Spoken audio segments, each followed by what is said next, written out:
Hey everyone, welcome back from How to Go from Being Broke to Make a Mill to Make a Bill. Today I am joined by a very special guest, Nessa. And so Nessa, since none of my followers know who you are or what you do, why don't you go ahead and tell us about who you are and what you do?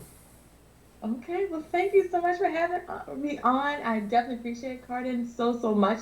My name is Professa Nessa in these IG streets, the executive librarian. I am a library director, executive library director here in Maryland, and I'm on a mission to really make sure that everybody knows what their library has to offer, and by getting a library card. And so library cards are one of those pieces of information or pieces of identification, whatever you want to call it, that can really change your life. And I thought it was so fortuitous that Carden asked me to come on because we're going from broke to a mill to a bill. And when I tell you the libraries can help you save the money so you can get to that millie, you can get to that billy, we're trying to make that happen for you. So I'm just really excited to be here, Carden. So thank you so much. So yeah, but that's what I'm trying to do. That's what I'm all about. Um, and making sure that, like I said, libraries are at the forefront on helping you save money so you can really transform your life. That's great. Honestly, when I'm on the road, I love going to libraries. They're actually my preferred workplace, like if I'm traveling, because I love the environment there. But one of the big things is like there's a huge misconception about libraries that like all that they did is check out books. And I thought that's what all that a library did. So why don't you tell us, like, since that was the 20th century libraries, like, since we're in the 21st century now and we're in the future, why don't you tell us what libraries offer today and, like, how they can actually help us? Oh my gosh, libraries can help you guys so much. There's so many different things that the libraries can do for you that never before. Like a lot of people have Audible, but did you know you can do the same thing with libraries for free? Like, so you have audiobooks that you can listen to on a digital platform. We also have obviously DVDs and things like that. So that's kind of like the basic stuff. It kind of transformed us a little bit. That made us a little bit more like popular, I guess I should say. But also we have computers. We are now letting out people. You can check out laptops. You can check out mobile devices as far as Wi-Fi hotspots. A lot of libraries, because the pandemic has kind of transformed that area too. Um, there's also, goodness gracious, we have patent offices in libraries, we have lawyers in libraries, we have social workers in libraries, all to help to get you that information that you need, especially if you're a small business owner and things like that as well. Also, goodness, we have VR equipment, we have podcast equipment, we have recording studios. So yeah, so we have so many things that will really help change your life. Even one library now has phones, like mobile telephones that you can check out for like 18 months. Like, so obviously you have to still have income, but just just the things that libraries have to offer. We can even for driving tests, we loan out orange cones so you can learn how to parallel park. And just like I said, and it's just some practical things. Also, we have maker spaces where you can make your own T-shirts. So if you're looking for to rebrand yourself as an entrepreneur, you can go to the library, go to a maker space, and you can make your own T-shirts, and which will save you thousands of dollars. And you can some of them still have like a minimal price point, but at least you'll be able to save tons and tons and tons of money. That is, it's no joke. I just learned some stuff too. It's like, I had no idea that, like, libraries had, like, maker spaces or access to lawyers, or even that, they were able to check out mobile phones like this. Last time I went into a library, I saw DVDs. And I was just like, I was just like, that is awesome. They have DVDs that we can check out now. It's really great to hear about all the new developments that have been occurring with libraries. So, what, like, if you had to give advice to me as a young entrepreneur who is going through, I have an idea, but that's it right now. Like, I don't know anything about how to start a business, how to actually go through and, like, like, brand myself or anything. What steps would you say that you need to take, like, just by using a library? Like, I walk in there, I get a library card. What would you recommend that people do? So a lot of libraries have a lot of programs. I know a couple different libraries, specifically one in New York. They had a whole series on for entrepreneurs. like from start to finish. And I was like, oh my gosh, they had like a 8, 6 or 7, 8 week series just about how to start your business, how to make sure it's set up correctly, how to stress test an idea. Like, so they bring people in. That's one thing about libraries. We make sure we collaborate with people that know more than us. You know what I mean? I'm just a librarian, but I know how to find information. And I think that's the biggest thing for entrepreneurs is that you can find information at your library. Also, if you're looking to, we have books, those NOLO books. Um, and those are like lawyer books and stuff like, so they can help you like with, contracts and things like that, kind of how to structure that a little bit. Also, we have databases where you can actually put in the information. They have templates where you just like, well, I need to do a landlord thing, or I need to figure out a contract between me and another person, or selling my car to get money capital for my business. Those types of things as well. But I would first say get your library card, number one. If you're in a major city, those will have probably the way of the most resources. And if you get a library card in one place, you can most likely use it all over the state. Or if you can't use it all over the state, then you can just go to that library and just get another one. Because as long as your address is in that state, they usually will try to serve you. So that's also something to think about, that if you don't have it like locally, if you're in a smaller place, that you can get it somewhere else. But I would say the very, very first step, if you're an entrepreneur, is look to see what kind of programs that they have for entrepreneurs, and if they have a class. That way you can get walked handheld through the process. And I think that's the best advice I can give. If you're further along your entrepreneurial journey and you're just trying to figure out ways to save money, um, make ask to see if they have a business suite where you can hold a conference, where you can have a meeting, where you can, so you don't have to buy all those things. Like, you know what I mean? Like, you don't have to buy a laptop, you don't have to buy, Zoom or Yo. anything like that. You can literally just go to the library, like, hey, do you mind, can I use this, or can you have that? If you're trying to start a podcast, or if you need a microphone, you know what I mean? Like, they can rent you out a microphone, so that way you know that, when you're doing your audio, that it's clear.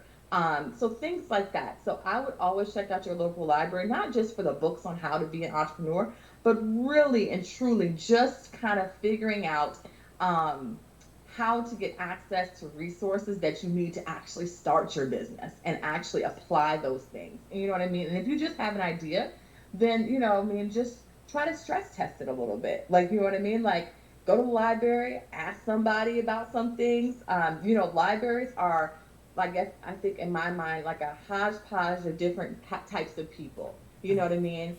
We really serve from 0 to 100. And because we serve such a wide demographic, you will be able to find your test demographic at a library.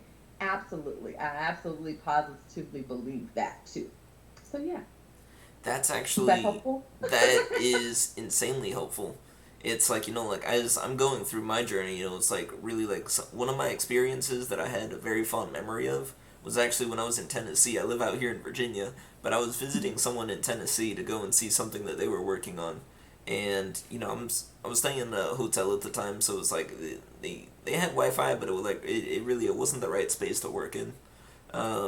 And so I was able to go to a library there, and like one of the things I didn't know that libraries did, I said like, hey, do you guys have a pair of headphones that I could borrow?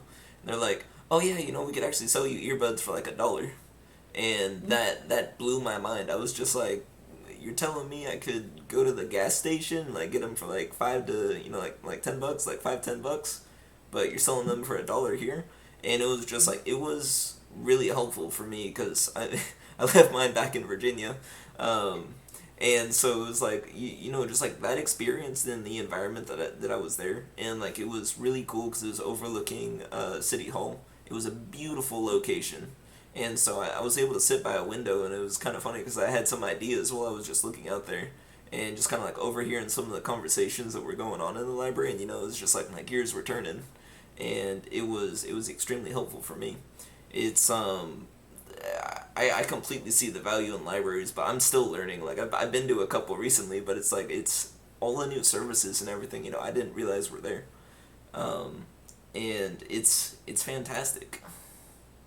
Thank So you. No, it's one of those things is I'm really here to, inform people about what their property taxes go to, their levy taxes, their, and some even, sales tax, all these kinds of, the library draws from a couple different tax streams, so Mhm. to speak. And then the census itself, it's like we get money based off our population, just like some of the, just like road work, just like, all those other school lunches, all those things. Like, when you do the census, it helps libraries because then we get a formula. They have a special formula for libraries that based on your population, you get this much money going back to your library, which means that just by you breathing air and being alive, you are helping the library. And that money is meant for you and your family. And so I tell people all the time, you're already paying for it. So why not use it? Why not use the library that you're already, just by existing, we get money for you. And so I just really appreciate, like I said, again, the time and effort that people take to learn about these things. And so, like I said, I'm just here to help and make sure people are well informed and that we're going way beyond the books now. We're more than books. Every single day, we are pushing and pushing to make sure that we're the most innovative and trying to make and be the most inclusive too in this time. And so that we can help a variety of people wherever they may be in their life. That's fantastic to hear. Really, like, what would you say, like, as what are some things that libraries could really use more of? Like, what can people do to help a library? Wow, I would always say, always give money. I think that's the best way. That's one of the best ways. And then if you can't give money, give your time. We always need volunteers. We always need people to kind of help out with running programs and making sure that people are engaged and things of that nature. So I would always say that as well. Making sure that everyone is included. And it's a community. It's a community thing. And then if you can't volunteer and if you can't give money, just tell somebody about it. Tell somebody. Word of mouth is still the best marketing that anyone can give. You know what I mean? Like, so if you've Yo, been to the library and you found out, like, oh my gosh, they have this thing that I needed, and I can help somebody else, then do that. Just tell somebody, like, hey, I got a mobile hotspot. When we went on that road trip this summer, the kids were in the back seat, and I didn't want them to use my phone. mm-hmm. And so I got a mobile hotspot and they were happy. I was happy. I got to listen to my music. They got to listen to, be on their tablets or whatever, devices they have and those types of things. I think is also very, very helpful. So yeah, so if you, like I said, if you can't give money, because that always money, money runs the world. So that's number one. Yo, If you can't give your time, if you can't volunteer, just tell somebody. Just tell somebody about it. And so, like I said, I definitely appreciate your platform. I definitely appreciate you doing this because you're telling people about it. And I think that's very, very powerful. it's not just I'm telling people about it. I'm learning here as well. Like, really, like, I get a lot out of these interviews, and really, like, so I kind of want to ask now because like my main idea is to implement automation, and my goal is to automate everything for everyone. That is my end goal. I'm going industry by industry, and I'm starting out with the IT industry. So what are some things that like you've seen in the library that you're like, if we could automate that, it would be so much easier. Think that there's so many, gosh, I think we're at a point right now where we're trying to get the grasp on everything because people come to the library and they're not as tech savvy. Mm-hmm. They're just not. There's some people that's just not tech savvy, and depending on your demographic, you're not going to get people that are tech savvy. So I would say with automation, gosh, as I thought about this question, I'm not a techie, so I was like, oh, okay, so automation. So is that like, is that one of those things that you always send out emails to things, and it kind of like automates that way, or like like we run a business funnel. Or is that what you're talking about with automation? That you do one thing and it automatically goes to the next thing, and then it goes to the next thing. Yeah, so that's one form of automation. What my Mm-hmm. idea of what my vision of everything that can be automated, as long as it's a task that happens, like, and that you can repeat it, that's something that like I would like to automate. So what would you say, like, when I just first said automation, what would you say is like your biggest pain point that you have in the library? Is it sending out emails? Like, once you guys have an email list, getting it sent out? would you say that it could be like having, just in theory, like a cart that actually will go through and put books away for you? Would you say that it's what would be your number one pain point? Man, oh my gosh. So we have some things in systems where it automatically, I think the biggest thing is maybe shelving. Shelving and then also making sure things are in order. Because, like with anything, that takes a lot of man hours. And I have to make sure that things are in order so people can find it. Because if they can't find the item, then they don't check the item out. And then if they don't check the item out, then I can't report my circulation numbers going up or down. You know, and that cause my circulation numbers to go down, which means that normally that impacts my funding, to be quite frank. You know what I mean? As more people use the library and show circulation numbers, programming numbers, then I get more money. That's just the way it works. You know what I mean? Like, because then you can ask for more, and people are like, oh yeah, I'll give you more money because people are using it more. So I think my biggest, and my staff's biggest pain point is probably shelving and making sure those things are like in order, and then having and putting them back in the right places, and then being, you know, right now it's pretty much human. We do have wands. Some places have like RFID things where you can just want it and they'll tell you what's out of place or not. But I just continue to think that if there is a way to make it more accessible, because like some libraries don't have a big budget, you know what I mean? And so because they don't have a big budget, they have to rely on manpower to do some of those things. So I think that, you know, as we think about automation, we have to think about how to make it affordable, how to make automation affordable, so that way we can really help others, you know, more. You know what I mean? So, and not really replace human to human contact, but just really replace some of the things, like you said, that we would do over and over again. Because right now, my staff spends about, whew, almost, I want to say about 8 to 10 hours a month just shelf reading things, because we need to make sure they're all in order. And I have a staff of 16. So if you think about how many man hours that is every month that I am applying to, you know, just making sure things are in the right order so that people can check them out, that's a big deal. So yeah, so I would say my biggest pain point um, in my library is definitely shelf reading and making sure that things are, you know, in place and things like that. So that's what I would have to say. That's honestly fantastic. That's something that, like, as I'm going through, I'm consistently working on figuring out how I could do ideas. And like the first thing that came to mind for me, and like really anyone could use this idea, but the first thing I thought of was actually developing like a system that would take your books and have like a little QR code on each one of the on one of the labels. I think it's called like the Dewey Decimal System. Like those kind of labels. If you had a QR code on there, and like all books, like you can determine the size, because like are the Dewey Decimal systems, like are those labels all in the same place on every single book? It really depends on the library. Typically, yes, it's all on the spine of the book. And so, yeah, so we do have Dewey Decimal System. Some libraries use Library of Congress system, which is academia. So in public libraries, you'll see Dewey Decimal System more, because that's probably one of the more accessible.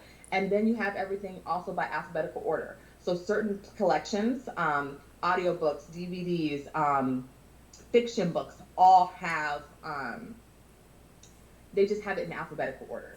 So, but like as we talk about nonfiction books, like things on entrepreneurship, things on history, things on travel, all those will have decimals, Dewey Decimal spine labels. But then we also have barcodes. So that's the other thing too. Because we have a system that checks in, checks out, we're no longer using card catalogs. Those are things of the past. But we do use barcodes on every single piece of item that we do have. And some libraries, like I said, have RFID, which is also awesome. So they have little tags in there, and then automatically checks the book out as they set it on, an RFID pad or things of that nature too. So that portion of it, some libraries have that, but some libraries don't. Like my library does not, because again, I'm in the smallest county in Maryland. So we don't have as much money as some of the other counties for sure. But because of our population being so small. We're less than 20,000 people in my county. So yeah, so we don't have that. But I know some of the bigger, larger libraries do. They invested in having an RFID system. And so yeah, so absolutely. I think that's an awesome idea to have a QR code. I think that'd be neat. I'm also interested in seeing how, with NFTs and blockchain Mhm. being such a big deal, how do libraries get to that? How do libraries really make sure that we have a place in that space that, is this new thing, this new frontier in technology, or actually old frontier, but now new to everybody, like coming more mainstream. I'll put it like that. Yeah, that's actually a great question. Like, I'm not an expert on NFTs or on blockchain, but like one of the things that I could definitely see happening, is just like since NFTs point to a picture, or else they point to like a physical object, it would be really interesting to see if like every single book that you had, you were able to create an NFT of it and actually be able to issue it out.